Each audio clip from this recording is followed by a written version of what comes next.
নমস্কার বন্ধুরা, যদি আপনি আমায় জিজ্ঞাসা করেন যে সেরা পেনশন স্কিম কোনটা, তাহলে আমার উত্তর হবে ন্যাশনাল পেনশন সিস্টেম বা এনপিএস। এবার এই এনপিএস ব্যাপারটা অনেকের কাছে একটু কমপ্লিকেটেড মনে হতে পারে, আর সেই কারণের জন্যই 4টে প্রশ্ন উত্তরের মাধ্যমে পুরো এনপিএস ব্যাপারটা আমরা বুঝে নেব এই ভিডিওতে। প্রথম প্রশ্ন, এনপিএস থেকে আমি কত টাকা পাবো? দেখুন, এনপিএস থেকে আপনি কত টাকা পাবেন সেটা নির্ভর করছে 3টে প্যারামিটার্সের উপর।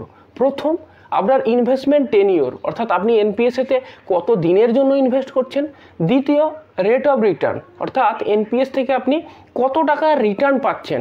আর 3 নম্বর, amount of contribution per month, অর্থাৎ প্রতি মাসে মাসে অথবা প্রতি বছরেতে আপনি কত টাকা কন্ট্রিবিউট করছেন। আপনাকে একটা এক্সাম্পল দিয়ে বুঝিয়ে দিই। মনে করুন যে আপনি এনপিএসেতে প্রতি মাসে 4,000 টাকা করে ইনভেস্ট করছেন এবং আপনি শুরু করলেন 30 বছর বয়সেতে, এবং এনপিএসেতে মিনিমাম 60 বছর পর্যন্ত আপনাকে ইনভেস্ট করতেই হবে।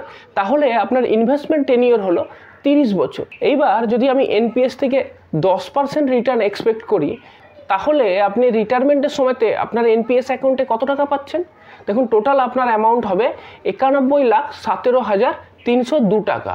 তো এই যে এনপিএস অ্যাকাউন্টেতে আপনার 91,17,302 টাকা জমা হলো, এই টাকার থেকে ম্যাক্সিমাম 60% আপনি এককালীন তুলতে পারবেন। তো এর 60% অ্যামাউন্ট কত আসছে? 54,70,381 টাকা। তো এই টাকাটা আপনি তুলে নিতে পারবেন। বাকি যে টাকাটা থেকে গেল এনপিএস অ্যাকাউন্টে 36,46,981 টাকা, এই টাকাটাকে কিন্তু আপনি তুলতে পারবেন না। এই টাকা দিয়ে আপনাকে অ্যানুইটি কিনতে হবে। অ্যানুইটি হলো যে আপনি এককালীন একটা টাকা জমা করলেন, এবার সেই জমা টাকা থেকে আপনি পেনশন পেতে থাকবেন। এই অ্যানুইটি কিন্তু আপনাকে মাস্ট কিনতেই হবে। এবার এই যে অ্যানুইটি যেটা আপনি কিনছেন, সেই অ্যানুইটি থেকে আপনি কী ধরনের পেনশন পাবেন, প্রতি মাসে কত টাকা পেনশন পাবেন, সেটা ডিপেন্ড করছে আপনি কোন ধরনের অ্যানুইটি কিনছেন তার উপর। এই নিয়ে অলরেডি একটা ভিডিও আমি বানিয়ে রেখেছি, আমার এই ভিডিওর এন্ড স্ক্রিনে আমি সেই ভিডিওটা দিয়ে দেবো, আপনি সেটা দেখে নেবেন। আচ্ছা, এই প্রসঙ্গে একটা কথা বলে নিই। আমি যে বললাম যে এনপিএস অ্যাকাউন্টে যে টাকা আপনার জমা হয়েছে তার ম্যাক্সিমাম 60% টাকা তুলতে পারবেন, তার মানে এই নয় যে 60% টাকাই আপনাকে তুলতে হবে। ম্যাক্সিমাম লিমিট হচ্ছে 60%। আপনি 60%-এর নিচে যে কোনো অ্যামাউন্টে তুলতে পারেন, এবং চাইলে আপনি কোনো টাকা নাও তুলতে পারেন। আপনি সব টাকায় পেনশনের জন্য অ্যানুইটি কিনে নিতে পারেন, সেটা সম্পূর্ণ আপনার উপর ডিপেন্ড করছে। এরপরে 2 নম্বর যে কোশ্চেন, সেটা হলো ইজ এনপিএস রিটার্ন ফিক্সড, অর্থাৎ এনপিএসের যে রিটার্ন সেটা কি ফিক্সড? দেখুন, আমি যখন এনপিএস ক্যালকুলেশন করেছিলাম তখন আমি বলেছিলাম যে এক্সপেক্টেড রিটার্ন 10%। এই জন্যই এক্সপেক্টেড কথাটা বলেছিলাম, কারণ এনপিএসের রিটার্ন কিন্তু ফিক্সড না। তাহলে এনপিএসের রিটার্ন কোন কোন ক্রাইটেরিয়ার উপর ডিপেন্ড করে? দেখুন, যখন আমরা এনপিএসেতে ইনভেস্ট করি তখন কিন্তু এনপিএস থেকে কোনো আলাদা করে ইন্টারেস্ট দেয় না। আমরা যখন এনপিএসেতে ইনভেস্ট করি, সেই যে জমা টাকা, সেই জমা টাকাটা 4টে অ্যাসেটেতে ইনভেস্ট হয়। সেই 4টে অ্যাসেট কী কী? প্রথম যেটা, সেটা হলো অ্যাসেট ক্লাস ই। ই হলো ইকুইটি। ইকুইটি মানে কি? কোম্পানির শেয়ার। অর্থাৎ আপনি যে টাকাটা জমা করছেন, সেই জমা টাকার কিছুটা অংশ কোম্পানির শেয়ারেতে ইনভেস্ট করা হবে। এবার যদি আপনি দেখেন যে অ্যাসেট ক্লাস ই থেকে গত 10 বছরেতে 14 থেকে 14.5%-এর মতো রিটার্ন দিয়েছে। এবার আপনার জমা টাকার কিছুটা অংশ গভর্নমেন্ট বন্ডেতে ইনভেস্ট হবে। গভর্নমেন্ট বন্ড সবথেকে সেফ এবং সিকিউর ইনস্ট্রুমেন্ট। তো গভর্নমেন্ট বন্ডের যদি আপনি রিটার্ন দেখেন, তাহলে দেখবেন যে এনপিএসের গত 10 বছরে গভর্নমেন্ট বন্ড থেকে 8.5 থেকে 9%-এর মতো রিটার্ন দিয়েছে। 3 নম্বর যে অ্যাসেট ক্লাসটা, সেটা হলো কর্পোরেট বন্ড, অর্থাৎ বিভিন্ন কোম্পানি যেগুলো আছে, প্রাইভেট কোম্পানি, তারা যখন বন্ড ইস্যু করে তো সেই বন্ডেতেও ইনভেস্ট হয়। সেই বন্ডের থেকে যদি আপনি চেক করেন, তা গত 10 বছরে 8 থেকে 8.5%-এর মতো রিটার্ন এসেছে। আর একটা অ্যাসেট ক্লাস আছে, সেটা খুব কম পপুলার, সেটাকে বলা হয় অ্যাসেট ক্লাস এ, অল্টারনেটিভ অ্যাসেট ক্লাস। সেই অল্টারনেটিভ অ্যাসেট ক্লাসে যদি আপনি দেখেন, সেইখানেতে গত 10 বছরে 7 থেকে 8% রিটার্ন এসেছে। এইবার এই যে 4টে অ্যাসেট ক্লাসের নাম আমি নিলাম এবং সেখান থেকে কী ধরনের রিটার্ন পাওয়া যায় সেটাও আপনাকে আমি বললাম। এবার আপনি যখন এনপিএসেতে ইনভেস্ট করছেন, তখন কোন ধরনের অ্যাসেট ক্লাসেতে আপনার কত টাকা ইনভেস্ট হবে সেটা ডিপেন্ড করছে যে আপনি কোন ধরনের লাইফ সাইকেল ফান্ড কিনছেন। দেখুন, এখানেতে 3 ধরনের লাইফ সাইকেল ফান্ড পাওয়া যায়। প্রথম যেটা, সেটা হলো অ্যাগ্রেসিভ ফান্ড। অ্যাগ্রেসিভ ফান্ডের ক্ষেত্রে কী হয়, সেইখানেতে এই ইকুইটি পোর্শন যেটা আছে সেটাতে বেশি টাকা ইনভেস্ট করা হয়, কারণ এখান থেকে রিটার্ন বেশি পাওয়া যায়, আবার এটাতে রিস্কও বেশি থাকে। তো এই অ্যাগ্রেসিভ যে ফান্ডটা, সেটাতে ম্যাক্সিমাম 75% পর্যন্ত ইকুইটিতে ইনভেস্ট হয়, এবং বাকি টাকাটা আপনার অ্যাসেট ক্লাস সি এবং অ্যাসেট ক্লাস জি এইগুলোতে ইনভেস্ট হয়। এরপর যেটা আসছে সেটা হলো মডারেট ফান্ড। মডারেট ফান্ডের ক্ষেত্রে কী হয়, সেক্ষেত্রে আপনার রিস্কটা একটু কম্পারেটিভলি কম হয়। এবং মডারেট ফান্ডের ক্ষেত্রে দেখা যায় যে আপনার যে ইনভেস্টমেন্ট তার 50% ইকুইটিতে ইনভেস্ট হয় এবং বাকি 50% আপনার ওই কর্পোরেট বন্ড এবং গভর্নমেন্ট বন্ডেতে ইনভেস্ট হয়। এবং 3 নম্বর যেটা আছে সেটা হলো কনজারভেটিভ ফান্ড। কনজারভেটিভ ফান্ডের ক্ষেত্রে কী হয়, সেক্ষেত্রে আপনার রিস্ক সব থেকে কম, সেই কারণের জন্য ইকুইটি পোর্শনেতে সব থেকে কম ইনভেস্ট হয়, মাত্র 25% ইনভেস্ট হয় এবং বাকি টাকাটা কর্পোরেট বন্ড আর গভর্নমেন্ট বন্ডেতে ইনভেস্ট হয়। এবার এটা থেকে আপনার কাছে সম্পূর্ণ পরিষ্কার হয়ে গেল যে আপনি এনপিএসেতে কত টাকা পাবেন। সেটা কিন্তু ডিপেন্ড করছে যে আপনি কোন ধরনের ফান্ড চুজ করছেন। যদি আপনি অ্যাগ্রেসিভ ফান্ড চুজ করেন তাহলে সেক্ষেত্রে আপনার রিটার্ন বেশি পাওয়ার সম্ভাবনা, কারণ সেক্ষেত্রে আপনার ইকুইটি ইনভেস্টমেন্টটা বেশি থাকবে। এবার আপনি দেখে নিয়েছেন যে ইকুইটি থেকে কিন্তু গত 10 বছরে সব থেকে বেশি রিটার্ন এসেছে। কিন্তু যদি আবার আপনি একদমই রিস্ক নিতে না চান, সেক্ষেত্রে আপনার রিটার্নটাও কম আসবে, তাহলে আপনি কনজারভেটিভ লাইফ সাইকেল ফান্ডটাকে চুজ করতে পারেন।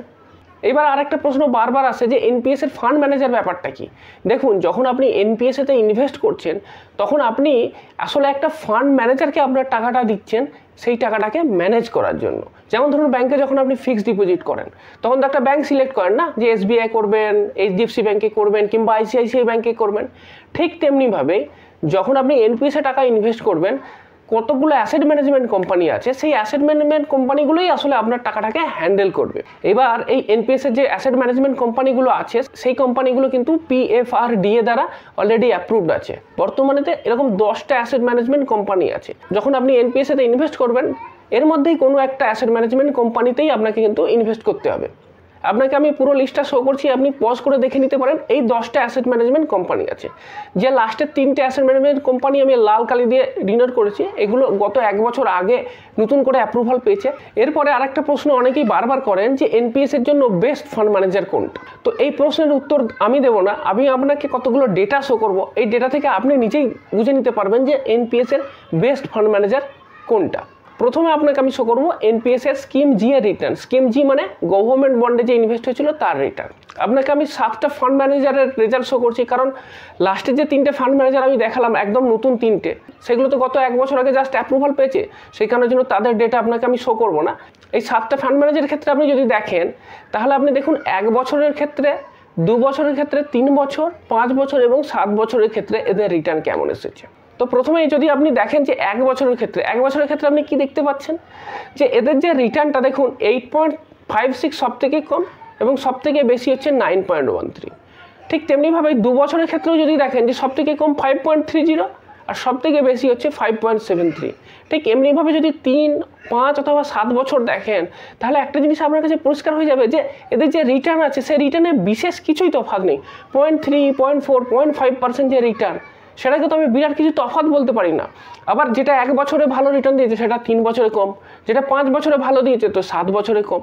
এখান থেকে কিন্তু আপনি কনক্লুশন করতে পারবেন না যে এর মধ্যে বেস্ট কোনটা, কারণ সবারই রিটার্ন কম বেশি একই রকম আছে। তবুও যদি এদের মধ্যে আপনি চুলচোরা বিশ্লেষণ করতে চান তাহলে দেখতে পাবেন যে এলআইসি পেনশন ফান্ডের ক্ষেত্রে এই 5টা টেনিওরেতেই অ্যাটলিস্ট এই গভর্নমেন্ট বন্ডের যে স্কিম জি এটাতে কম্পারেটিভলি ভালো রিটার্ন দিয়েছে। কিন্তু আবারও আমি বারবার বলছি যে এদের মধ্যে তফাৎটা খুবই কম। এইবার আমি যদি দেখি স্কিম সি ডেটা আপনাকে আর রিড করছি না, আপনি দরকার হলে পজ করে দেখে নিন। প্রতিটা টেনিওরের ক্ষেত্রেই দেখা যাচ্ছে যে প্রতিটা ফান্ডের ক্ষেত্রেই একদম 19-20 তফাৎ আছে। কোনো বিশেষ তফাৎ নেই যে যার সাহায্যে আপনি বলতে পারবেন যে হ্যাঁ এটা ভালো। আপনার ডিফারেন্সিয়েট করার সুযোগ খুবই কম। আর এর পিছনে কারণ হলো এটা যেহেতু পিএফআরডিএ দ্বারা সুপারভাইজড হয়, তো তারা কতগুলো ক্রাইটেরিয়া আগে থেকেই ফিক্স করে নেয়। আপনি যখনই কর্পোরেট বন্ডে ইনভেস্ট করছেন তখন অলরেডি ওরা একটা ক্রাইটেরিয়া সেট করে দেবে যে এরকম যে আপনাকে হয়তো ডবল এ রেটেড যে কোম্পানিগুলো আছে তার বন্ডেতেই ইনভেস্ট করতে হবে।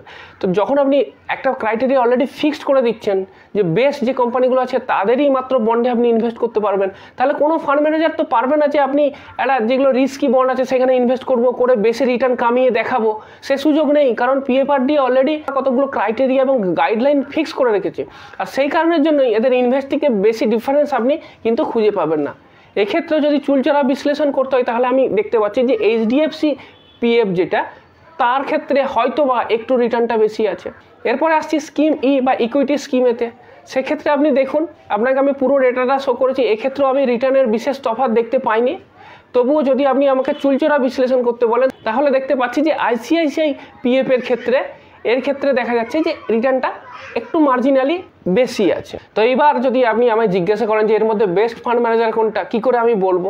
কারণ আমি দেখতে পাচ্ছি যে গভর্নমেন্ট বন্ডের ক্ষেত্রে LIC PF ভালো রিটার্ন দিয়েছে, স্কিম সি এর ক্ষেত্রে দেখা যাচ্ছে যে HDFC PF তারা একটু ভালো রিটার্ন দিয়েছে, আবার স্কিম ই এর ক্ষেত্রে দেখা যাচ্ছে যে ICICI PF ভালো রিটার্ন দিয়েছে। তো আপনার কম্প্যারিজন করা মুশকিল হবে এর মধ্যে বেস্ট কোনটা। তো সেই কারণের জন্যই বলছি, যদি আপনি NPS এ ইনভেস্ট করতে চান তাহলে বেস্ট ফান্ড ম্যানেজার কোনটা এটা খোঁজার জন্য সময় ব্যয় করার কোনো অর্থই হয় না, কারণ 19-20 সবাই একই রকমই রেজাল্ট দিয়েছে। তো যে কোনো একটা ফান্ড ম্যানেজারকে আপনি সিলেক্ট করে নিন। বরং সবথেকে বেশি যেটা ইম্পর্টেন্ট যে আপনি এখানেতে ইনভেস্ট করা শুরু করুন এবং রেগুলারলি ইনভেস্ট করুন। আপনি ইনভেস্ট করতে থাকুন, দেখবেন যে অবসরের সময় আপনি একটা ভালো রিটার্ন পেতে পারবেন।